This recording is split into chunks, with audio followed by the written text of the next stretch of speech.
Yaxşımı sizlere dostlar. Men sizlerge hazır aman bol vətən degan şiirini okup bilmem.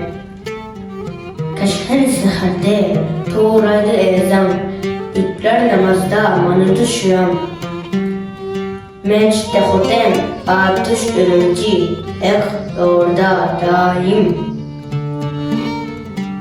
Birlikte küçü, sekke tızırgan, yerken karamay.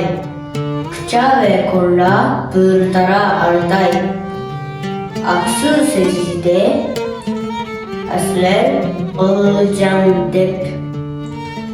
Çücek kumurum, bulusun sagıram dep.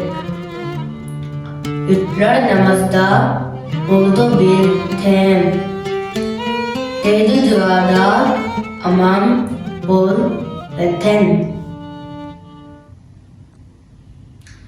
Rahmet.